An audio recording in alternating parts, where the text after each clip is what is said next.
इतके लोक वेडे आहेत रजनीकांतसाठी की त्यांचे फॅन इतकं फॉलोविंग मोठं आहे ना. तर मी म्हटलं खूप मला आवडलं, एक मराठी माणूस इकडे आला आहे आणि एवढं नाव आहे, लोक तुमच्यासाठी मरतात, एवढी नावं लिहितात वगैरे वगैरे. तर रजनीकांत म्हटला की सयाजी हे करायला मला 20 वर्ष घालवावी लागली, पण तू एकच सिनेमा केलास आणि तामिळ लोकांच्या ब्लडमध्ये तू आहेस आता.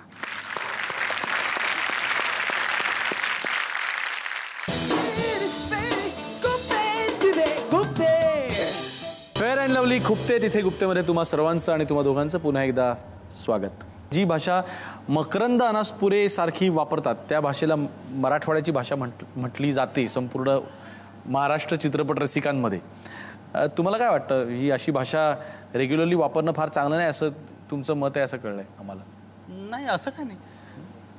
तुम्हाला काय कॅरेक्टर्स करायचे हा मुद्दा आहे. म्हणजे भाषा वापरायची की नाही, एका भाषेमध्ये तुम्ही वेगवेगळे कॅरेक्टर्स करू शकता की. तुमच्यासारखा ऑप्शन असताना लोक तुमच्याकडे तशा भूमिका घेऊन आले नाहीत का त्यावेळेला?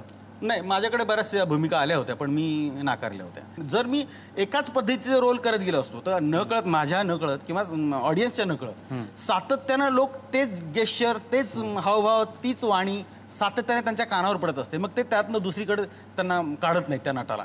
आणि ते स्वाभाविक आहे, त्यात काही चुकीचं नाही. नटांचं काय आणि ऑडियन्सचं काय, त्यांना तेच परत हवं असतं. तर मला त्यात शक्यतो अडकायचं नव्हतं की वेगवेगळ्या भूमिका करून बघाव्या, वेगवेगळं. तर म्हणून फाळके मला काय करायला मिळालं. त्यामुळे सयाजी एवढ्या एक्सपेरिमेंटल लेवलचे मराठी चित्रपट होतात तरी देखील तुम्ही ॲक्टर म्हणून फार मराठी चित्रपट केले नाहीत असा एक आरोप आहे तुमच्यावर नंतरच्या मधल्या काळामध्ये. म्हणजे जेवढे आले त्यातले बऱ्यापैकी मी नाही फार म्हणालो नाही किंवा मला फार नाही म्हणता येत नाही. पण मला तसे फार आले नाहीत आणि जे आले ते मी बऱ्यापैकी केले. लोकांना भीती वाटायला लागली का तुमची की अरे बापरे आता सयाजी की मला तो तिकडचाच झाला, तिकडे गेला असं समजतात. आणि बऱ्याच वेळेला काही वेळेला असं होतं की ते त्या प्रोजेक्टमध्येच काही दम नसतो, तो सगळी जुळवाजुळव असते, धरपकड 11 असतात आणि मग त्यात वेळ वाया घालवण्यात अर्थ नसतो. उगाच तारखा देतात, मग ते कॅन्सल करतात, मग परत तारखा देतात, परत कॅन्सल करतात. मग अशा लोकांशी जास्त न बोललेलंच बरं. म्हणजे कशी त्यांच्यावर मिटिंगच न केलेली बरे. का तुम्ही पैसे पण खूप जास्त मागता का असं ऐकिवात आहे? म्हणजे एकंदरीत मी काय करतो, म्हणजे असा एक निर्मात्यानी डिरेक्टरनी माझ्याबद्दल बाहेर बोललं होतं. पण माझं कसं आहे ते की तुम्ही आडगेपणानं सुरुवात केली तर माझ्याकडे पण आडगेपणा खूप आहे. आणि म्हणजे समजा मी एक सातारचा निर्माता होता आणि त्याच्या चित्रपटात काम करत होतो, तर मी म्हटलं की किती एवढे चल अर्ध्या पैशात करतो, पण आपल्याला चित्रपट असा असा करायचा आहे. त्यावेळेला दुसरा म्हणतो की तू तेवढ्या पैशात कमी केलं करतोयस आणि माझा का करत नाहीस. तर मी वाटेल ते ठरवेन कोणाचा चित्रपट कसा करायचा तो. तशातला मुद्दा होता तो. चांगला चित्रपट करायला फक्त पैसे असून चालत नाही आणि चांगला चित्रपट करायला पैसे नसतील तर तो होत नाही. असं ते दोन्ही आहे. तुम्हाला दोघांनाही हिंदी चित्रपटामध्ये खूप छान संधी मिळाल्या होत्या, पण तुम्ही त्याचा फॉलोअप पुढे केला नाही. म्हणजे तुम्ही दक्षिणेमध्ये निघून गेला आणि तुम्ही परत मराठीमध्येच करत बसला असा एक आरोप आहे. सयाजी तुमच्यापासून सुरुवात करेल. शूल नंतर मला ज्या ऑफर आल्या तेव्हाच साऊथला पण मला ऑफर आली होती. पण इथं ना मला जे अनुभव आले ते अतिशय वाईट होते. म्हणजे एक निर्माता येतो आणि तो सांगतो की पुढचे 3 चित्रपटामध्ये तू मेन व्हिलन असशील आणि त्याचा असा पहिला मेन व्हिलनचा जो रोल नॅरेट करायला बसला आणि पहिला चित्रपट करतानाच त्याच्यात 3 व्हिलन असतात आणि रोल कमी असतो, मग पुढच्या चित्रपटाचे पैसे कमी करण्यासाठी ह्याच्यात केलेलं असतं. म्हणजे सगळ्या खोटेपणाची चेन लक्षात द्यायला लागते. आणि मग परत हाजी करा, मग तिकडे जाऊन बसा, आणि ते काही समूह माझ्या स्वभावात ते जुळलं नाही. पण म्हणजे तुम्ही चूज करून साऊथला गेलात का मग साऊथमधनं आल्या संध्या त्या करत गेलो? नाही, साऊथला मला बहते चला गया वैसा बहते गया. हा, बहते चला गया. म्हणजे मला त्यांनी साऊथवरनं आलं तेव्हा मला वाटलं माझी कोणतरी चेष्टाच करताय काय की मी भामरागडला शूटिंग करत होतो आणि चेन्नईवरनं फोन आला की असं असं तुम्हाला चित्रपट घ्यायचा. तर म्हटलं कोणतरी खेचतंय का काय, जर खोटं आपलं उगाच चाललंय म्हणून बघावं वगैरे. तर ते म्हटलं नाही आम्हाला मुंबईला येऊन भेटायचं आहे. मग ते आले तर ते म्हटलं की इकडे भेटा. तर म्हटलं नाही घरी या. मला वाटलं काही सगळं खरं नाही आहे.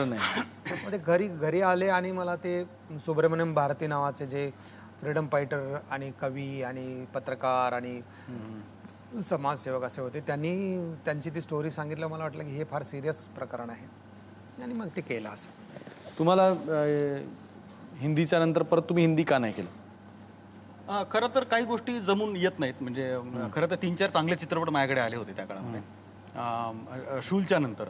नंतर पण 3-4 गोष्टी वर्कआउट नाही झाल्या.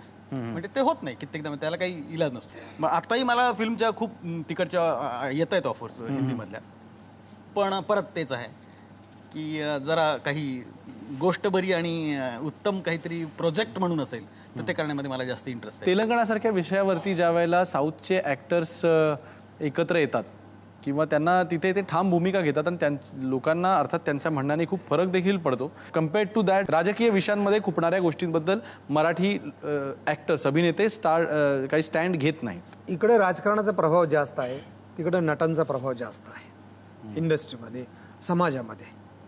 तिकडच्या नटांच्या म्हणण्याला जेवढं राजकारणात महत्त्व आहे तेवढं इकडच्या नटांना राजकारणात फार महत्त्व नाही.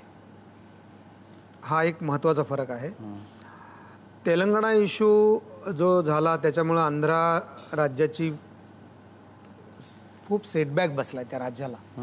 तिथल्या स्टार्स नटांनी जे काही त्यांची मतं सांगितली त्याच्यामुळं लोकांनी फिल्म बंद पाडल्या, लोकांनी सेट मोडले तिकडे आणि सिनेमा करायचाच नाही, करू द्यायचा नाही, असा हा फार तिकडं आता सध्या भांडण चालू आहे तिकडं आणि ते त्या स्टेटसाठी खूप वाईट आहे. नंदू माधवजी, विभावर देशपांडे असं म्हणतात की तुम्हाला अवघड जबाबदाऱ्या झेपत नाहीत. म्हणजे तुम्हाला उचलायचा म्हणजे त्यांना उचलायचा एक सीन होता जो परेश मोकाशीने सुद्धा तुम्हाला उचलून दाखवलं की हे बघा एवढं हलकं आहे, पण तरी तुम्ही उचलायला एकदम घाबरलेला होतात. मी खरं तर उचलून घेऊ शकत होतो, पण जगामधला प्रत्येक डिरेक्टर इंटिमेट सीन आला की स्वतः करून दाखवतो.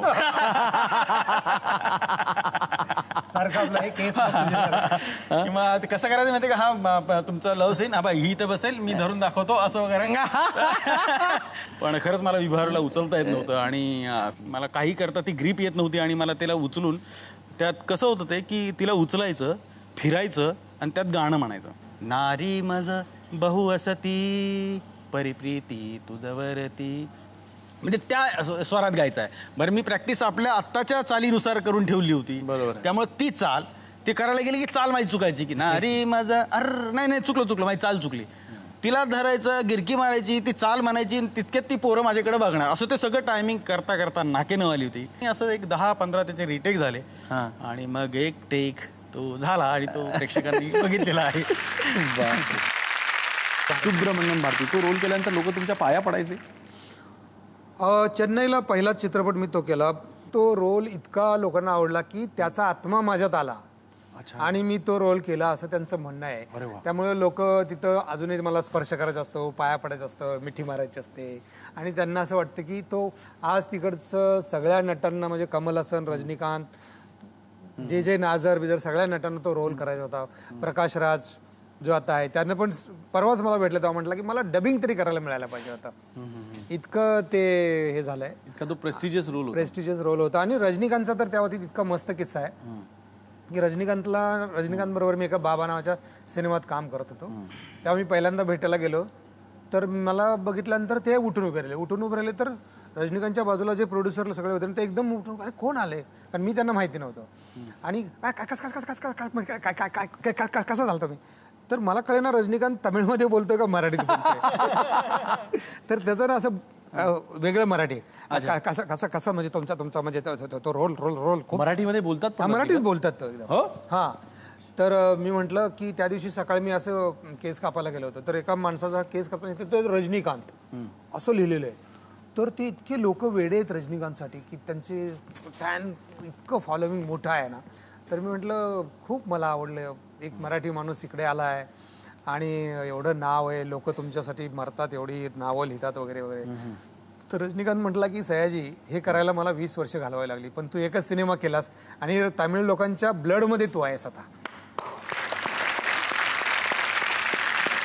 तर मी म्हटलं की मला माहिती आहे मी काय एवढा मोठा नाहीये, पण म्हटलं तुम्ही बॉल माझ्याच कोर्टात टाका शेवटी, तो काय मुद्दा नाही. पण म्हटलं मग तुमचं मोठे पण मला खूप चांगलं वाटलं. मग त्यांनी यांच्याबरोबर मी सिनेमात काम केलं. म्हणजे तिकडचा एवढा 70-80 करोड हजार काय नावं असतील तेवढी करोड तो घेतो, पण त्यांच्याबरोबर असं बसलो होतं आणि कोणीतरी डाळिंबीचा ज्यूस आणला त्यांना दिला त्यांच्या बाईनं. त्यांनी सांगितलं कधी हे बसले असते ना की पहिलं यांना द्यायचा, सुब्रमण्यम भारतीचा रोल केलेला नाही आपले भारती, त्यांना पहिला द्यायचा नंतर मला द्यायचा. चिरंजीवी बरोबरचा तसाच किस्सा की चिरंजीवी बरोबर काम करत असताना मेकअप व्हॅनमध्ये त्यांच्यासाठी मेकअप व्हॅन होती, बाकीच्या आर्टिस्टसाठी नव्हती. आम्ही बाहेर बसलो होतो. ते म्हणले बाहेर का बसलाय, ती म्हणले मेकअप व्हॅन ती माझ्यासाठी नाही आहे, ही आर्टिस्ट लोकांसाठी आहे, तेव्हा प्लीज आपण सगळे आत बसूया. असा तो एवढे मोठी माणसं असतात असं मोठ्या मनाची माणसं असतात. हां, म्हणजे आपल्याकडे जेव्हा असं सिरियलमध्ये काम करणार नट किंवा इकडचे 1-2 सिनेमात केलेला नट जेव्हा सिगरेट ओढवतो आत्ता असा बसून कॉफी असं करतो ना, तेव्हा वाटतं की अरे ह्याला जरा जास्त माहिती मिळाली पाहिजे, अजून जग अजून ह्यानं बघितलं पाहिजे, म्हणजे मग ह्याचा आवाज असा होणार नाही आणि खूप शिकण्याची इच्छा त्याच्याकडे येईल, अशी एक भावना होते मनात. नंदू माधवजी, हरिश्चंद्राच्या फॅक्टरीमध्ये ते एकही गाणं नव्हतं. हो. का तुम्हाला गाता येत नाही का? नाही, चित्रपटात तर काही नटाला गाणं म्हणावं लागत नाही. मग पण खूप निर्मात्यांचं आधी म्हणणं होतं की याच्यात 1-2 गाणी टाका. काही लोकांचं तर असं म्हणणं होतं की एखादं ॲटम सॉन्ग टाका, म्हणजे फाळके झोपलेत आणि स्वप्नामध्ये त्यांना एक काहीतरी अशी पण कल्पना काही रंजक निर्मात्यांनी सुचवली होती. सॉलिड धमाल चाललेली आहे. पण बघूया लोकांना काय प्रश्न विचारायचे दोघांना. लोक हो. नंदू सर, तुमच्यासाठी एक प्रश्न आहे की तुम्ही पाहिलेला सगळ्यात चांगला चित्रपट कोणता मराठी? एक सांगणं फारच अन्यायकारक होईल दुसऱ्या बाकीच्या चित्रपटांवर, कारण आपल्या मराठीमध्ये माणूसपासून तर कुंकूपासून तर अशी परंपरा आहे. त्या अगदी आत्तापर्यंत आलेले आपण विहीर असू देत, वळू असू देत, तर मला वाटतं की अशी खूप चित्रपट आहेत की प्रत्येक चित्रपटानं काही ना काही वेगळं दिले, त्यात काही ना काही आपल्याला वेगळं भावलेलं आहे आणि आपल्याला समृद्ध केलेलं आहे सदैव. पुढचा प्रश्न. माझा प्रश्न सयाजी सरांसाठी आहे. तर त्यांनी साऊथमध्ये खूप सिनेमे केले, तर त्यातला एक डायलॉग सांगा. तेलुगूमधला वॉन्टेड सिनेमा केला, त्याच्यातला एक डायलॉग आहे, तिन्नामा पडकुनामा तेलारिंदा, म्हणजे आपल्याला खाऊ खुजावून बत्ती बुजाव असा त्याचा अर्थ. भाषणाची तयारी करण्याचा जो सीन आहे तो करून दाखव ना. मी आता 7वीला असताना काय झालं, लोकमान्य टिळक, महात्मा गांधी आणि बाबासाहेब आंबेडकर असे 3 भाषणं तयार करायची. जिल्हा लेवलवर जायचं होतं आणि भाषणं करायला सांगितली होती. आणि त्यावेळेला जे काही चुकलं मुलांचं, त्यावेळेचं ते भाषण आहे, मी आता करतो. पण ते आता अध्यक्ष महाशय, गुरुजन वर्ग आणि अध्यक्ष महाशय, गुरुजन वर्ग आणि माझ्या नाही ते झालं. आज मी तुमच्यासमोर महात्मा गांधी ह्या विषयावरती 4 शब्द सांगणार आहे. महात्मा गांधी, अध्यक्ष महाशय, गुरुजन वर्ग आणि माझ्या जमलेल्या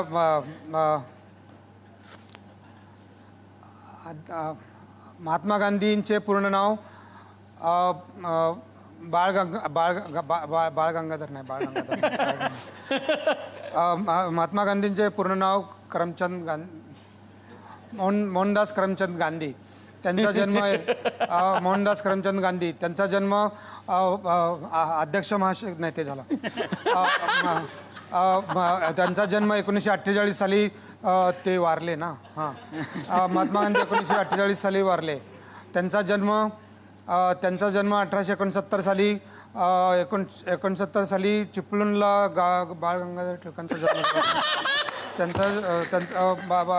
त्यांचा जन्म त्यांनी समाजासाठी त्यांनी खूप मागासलेल्या वर्गासाठी त्यांनी खूप केले. आंबेडकरांनी केले ना ते. महात्मा गांधींनी पण मागासलेल्या समाजासाठी खूप केले.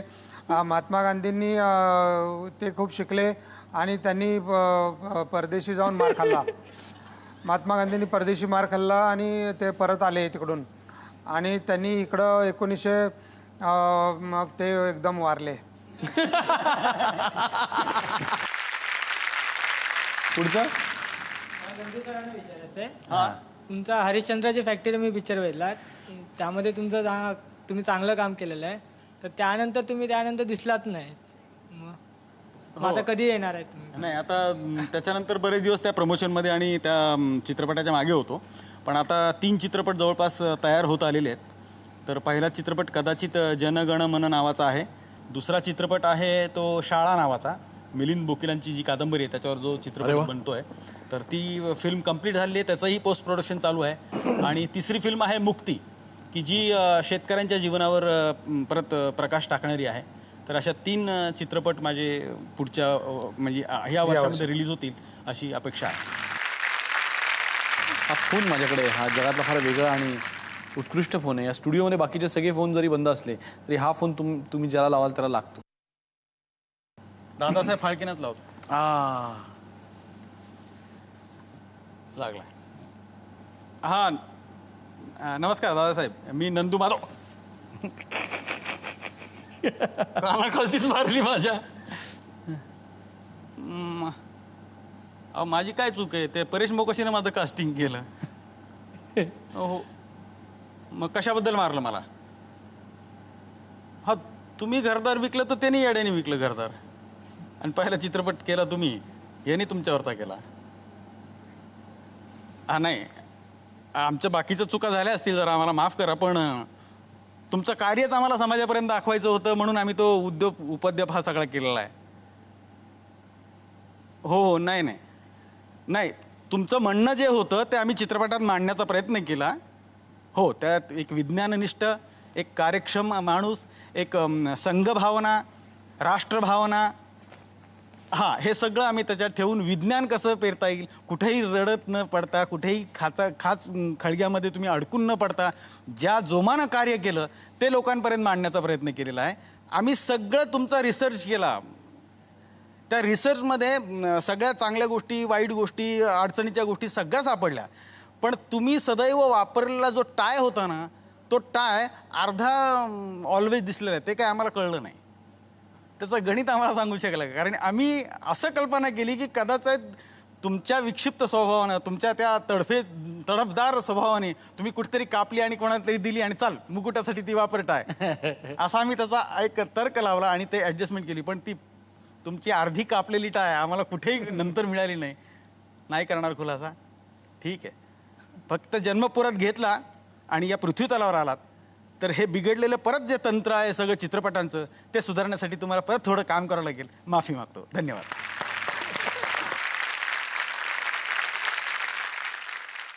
ऐसे एक एक ढेकूळ बनवून, ऐसे एक एक ढेकूळ जमवून, माती गोळा करून त्यात पाणी ओतून मातीचा गोळा बनवला असे. त्या मातीच्या गोळ्यास लाथा घालून तिचा मीपणा उतरवून तीस मातीचे मोल देऊनी मळावयास घेतली असे. तीस ऐसे एक एक वीट घेतली बनवणी, बहुत विटा बनवणी तयारू ठेवेल्या. आता मला तोंड बाहेर काढायचे ह्या घराच्या, समाजाच्या. आता मला रानात जायचे, आता मला डोंगरात जायचं. तिथं एक कोंब, दोन कोंब, कोंबच कोंब. एक आपलं झाड, त्याची तिथंच होणार वाढ. खरखरीत मायाळू कडा, त्याला झाडाचा पडलाय वेढा. दगडाचं झाड विशाल, त्यावर झाडाची एक मशाल. आता मला रानात झाड होऊन जगायचंय. मला स्वतःला तपासायचंय. कोणालाही त्रास द्यायचा नाही. मी स्वतःलाच तपासणार आणि मी स्वतःच जगणार. मी माझ्याच मनाशी केलेलाच फोन. वा वा वा. मी माझ्याच मनाला एक फोन केला आणि त्याला सांगितलं की तू असा झाडासारखा जग आता. वा वा वा वा. आम्ही विचार करत होतो कुणाला फोन लावलाय. नाही, बरोबर, पण जे विचार होते ते इतके उच्च होते की काय प्रश्नच नाही. पण आमच्याकडे आता एक राऊंड आहे ज्याचं नाव आहे rapid fire round. Nandu Madhav जींपासून सुरुवात करूया. म्हणजे ही राऊंड जी आहे ती तोंड घशी राऊंड आहे बरं का. आवडता नाटककार शफाअत खान का परेश मोकाशी? शफाअत खान. कुणाच्या अभिनयात जास्त सहजता आहे? आतिशा उर्फ आतिशा नाईक की नंदू माधव? आतिशा.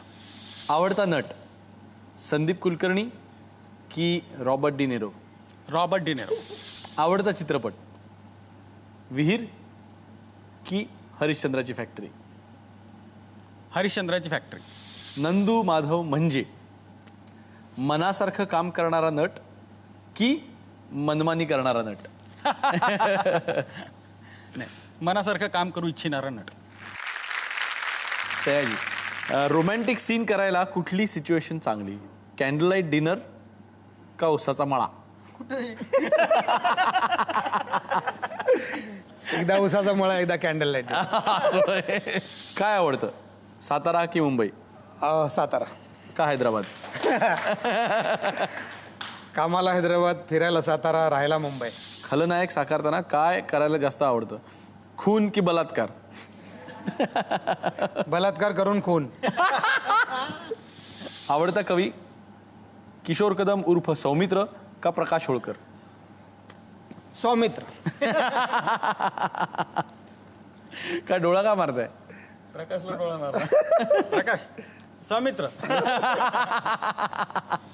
खूप दिवस साऊथमध्ये असताना कुणाची आठवण जास्त येते, बायकोची का मुलाची? आता कोणाला डोळा मारता? मुलाची जास्त आहे. हा, मुलाची जास्त आहे. बायकोला डोळा मारला? नाही, मारायची गरज नाही. काही आता ह्यात काय तोलता येत नाही. नंदू माधवजी, सयाजी, तुम्ही आज आमच्याकडे आलात, इतकं छान मनमोकळ्या गप्पा मारल्यात, खरोखर थँक्यू व्हेरी व्हेरी मच.